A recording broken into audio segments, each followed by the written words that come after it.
Hello friends, कैसे हैं आप सभी लोग। आई होप आप सब लोग बिल्कुल ठीक होंगे। चलिए शुरू करते हैं आज की क्लास। आज की क्लास में डिस्कस करेंगे ईवीएस का मोस्ट इम्पॉर्टेंट टॉपिक जो कि पक्षियों के बारे में है। पक्षियों से संबंधित आप सभी के एग्जाम में जो सीटेट का एग्जाम होता है जिसमें ईवीएस सब्जेक्ट होता है, इसमें पक्षियों के बारे में क्वेश्चन पूछे जाते हैं। ठीक है, न सिर्फ आवाज़ से संबंधित बल्कि उनके पंखों, चोंचों और या फिर उनके जो पंजे होते हैं उनसे संबंधित क्वेश्चन पूछे जाते हैं आपके एग्जाम में। तो आज की जो टॉपिक है इम्पॉर्टेंट है, इसको शुरू से लास्ट तक देखिएगा ताकि पक्षियों से संबंधित जो चीज़ें आपको जाननी है वो यहाँ पे क्लियर हो जाए। ठीक है, तो पक्षियों के बारे में कौन कौन चीज़ें आप सभी को जानना है या फिर कौन कौन सी चीज़ें आपके एग्जाम में पूछी जाती हैं उनको यहाँ पे हम डिस्कस करने वाले हैं। जैसे जो पक्षी होते हैं उनके पंखों के बारे में क्वेश्चन पूछा जाता है, उनकी चोंच के बारे में, और उनके जो पंजे होते हैं, सभी पक्षी के अलग अलग पंजे होते हैं, अलग अलग चोंच होते हैं, और जो पंख के काम होते हैं वो सभी के अलग अलग होते हैं।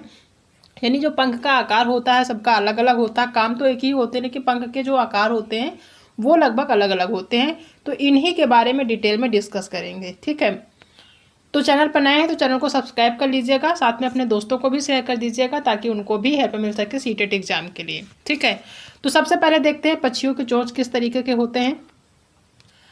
कुछ पक्षियों की चोंच जो होती है छोटी होती है, तो कुछ की नुकीली होती है और कुछ की झुकी हुई चोंच होती है। आप सभी ने कई प्रकार के पक्षी देखे होंगे, तो उनके जो चोंच होते हैं वो सभी के अलग अलग होते हैं। कुछ की नुकीली होती हैं, कुछ की जो है झुकी हुई होती हैं, तो सभी के अलग अलग होते हैं। पक्षी के जो जबड़े होते हैं वो चोंच में रूपांतरित हो जाते हैं, यानी कि जो उनका जबड़ा होता है उसको ही चोंच कहते हैं, चोंच को ही जबड़ा कहते हैं। ठीक है, उनकी ये चोंच खाने में सहायक होती है। पक्षी अपनी चोंच का उपयोग बीज और अनाज को फोड़ने के लिए करते हैं।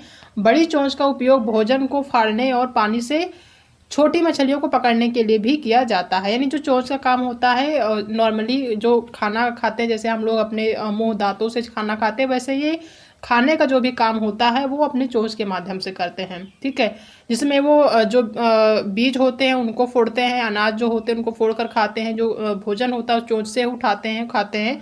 जो कुछ ऐसे पक्षी होते हैं जो मछलियों पर आधारित होते हैं, तो मछलियाँ भी वो चोंच के माध्यम से ही पकड़ते हैं। ठीक है, जैसे कुछ प्रकार के जो है पक्षी हैं, जैसे बाज, चील और गिद्ध, इनके जो है जो चोंच होते हैं वो किस तरीके से होते हैं उसके बारे में डिटेल में देखते हैं, और यहाँ से क्वेश्चन पूछा भी जाता है। ठीक है, तो जो तीन पक्षी होते हैं बाज, चील और गिद्ध, ये ऐसे पक्षी होते हैं जिनकी जो चोंच होती है वो हुक की तरह मुड़ी हुई होती है। हुक की तरह मतलब ये आप देख पा रहे होंगे कि इनका जो चोंच है वो हुक की तरह है। ठीक है, यानी इस तरीके से मुड़ा हुआ होता है। क्यों मुड़ा हुआ होता है? क्योंकि ये जो पक्षी होते हैं, चाहे वो बाज हो, चील हो और जो गिद्ध होते हैं, ये जो तीनों पक्षी होते हैं ये मांसाहारी होते हैं।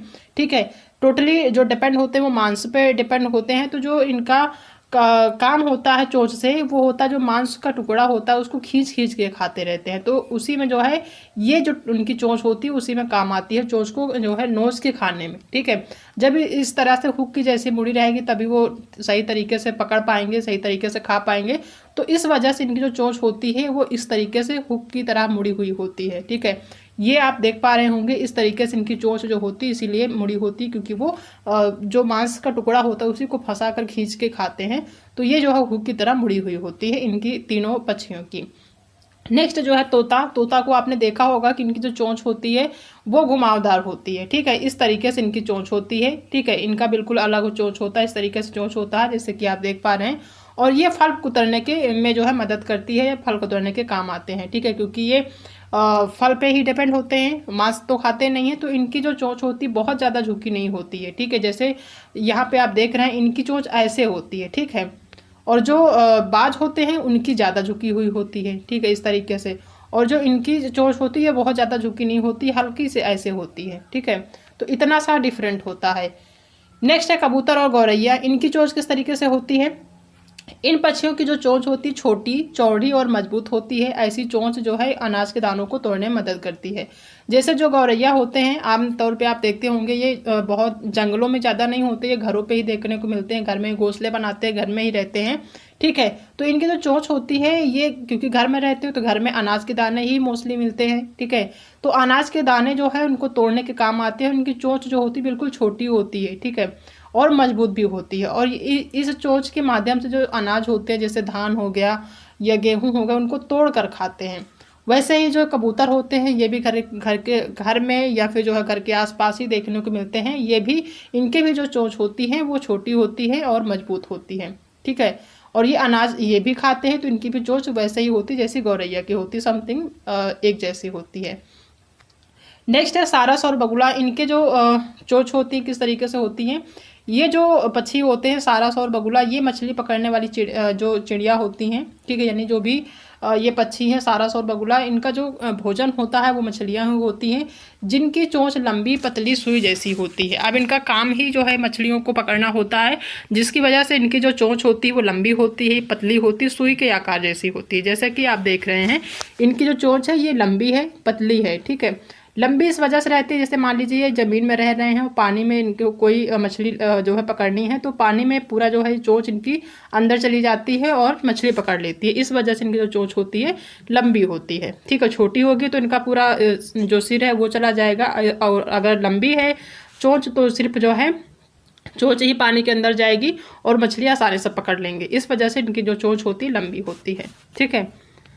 नेक्स्ट जो है हंस और बतख, इनकी भी जो चोंच होती है, ये ऐसे पक्षी होते हैं जिनकी चोंच में निस्पंदन प्रणाली होती है। निस्पंदन का मतलब यह होता है कि छानने की प्रणाली, ठीक है, यानी कि छानने की प्रणाली। ऐसे पक्षी पानी के आसपास रहते हैं तथा अपना भोजन चोंच में लेने के बाद अन्य पदार्थ जैसे कीचड़ आदि को अलग कर देते हैं, यानी कि उसे छान लेते हैं। जैसे ये पक्षी हैं, ये जो है अमूमन आपको पानी में ही देखने को मिलेंगे, तो पानी में मछलियाँ ही पकड़ते हैं।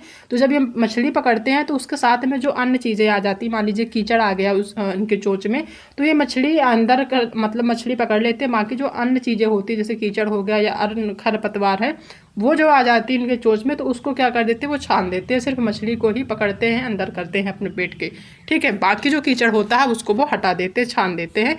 इसलिए इनके जो चोंच है इनको कहा जाता है कि इनकी चोंच में निस्पंदन की प्रणाली होती है, ठीक है। इस चीज़ को ध्यान रखिएगा।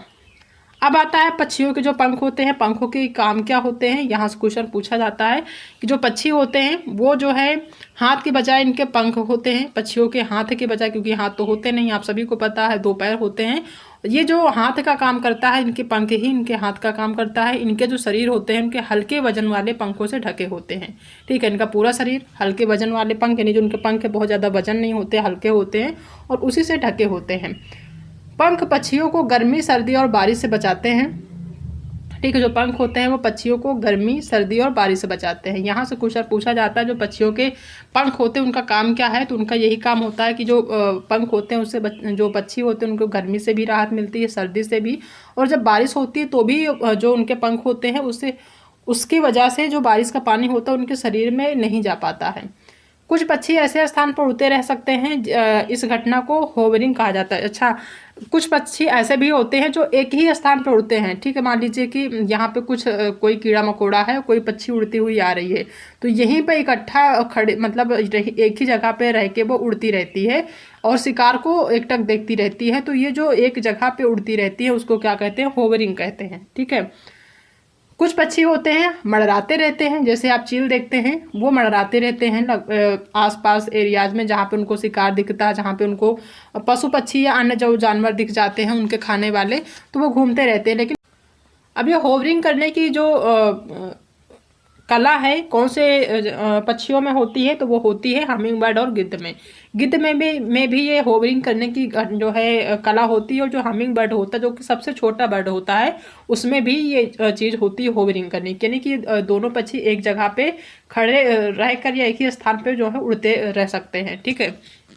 तो इसको जो है क्या कहते हैं, होवरिंग कहते हैं। और ये जो कला है होवरिंग करने की, ये हमिंग बर्ड और गिद्ध में पाई जाती है, ठीक है। नेक्स्ट है कि पक्षियों के पंजे किस तरीके से होते हैं।